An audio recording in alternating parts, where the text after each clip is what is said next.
Kodi maziwa kuti phone yanuyo itati yayitana ndi muli malo ena ake kuti ndi busy ndi mwina kudula kukuvutani. Musagwisa ntchito feature imene mukayipanga on phone yanu tikuyereza kuti inayitana ili chonchi. Kungoyitembenuza chonchi ndi kuyisiya chonchi. Pompo phone yanuyo nkuduka. Ndiye tatene loleseni kuti ka feature kamene kaka mungakapange bwanji turn on kuti kazigwira ntchito.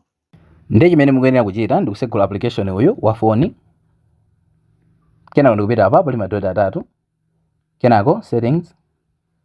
Kenako ndikupita palemba kuti flip to silence. Kenako ndikupangapo turn on. Zikatero ndi kuti feature imene mwakhala kuti mwayipanga turn on.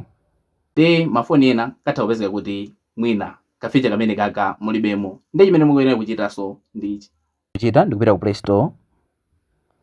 Ndikupanga search kuti phone by Google like chonchi. Ndikuti application iyo ndoyo. Ndikuti mukampanga open. Kenako mumpanga palemba kuti set as default. Ndikumpanga select yeyo ndikupanga set as default. Basi zikatero ndikuti akhala kuti mwampanga set as default kwinako mukangopanga ma process mene tinapangira muja. Basitu zikatero ndikuti zimakhala kuti zatheka. Ndenga nofuna kuti ma videos ngati amene wawa asamakuphonyeni osayiwala kupanga follow. Tiye tionanso video yotsatira.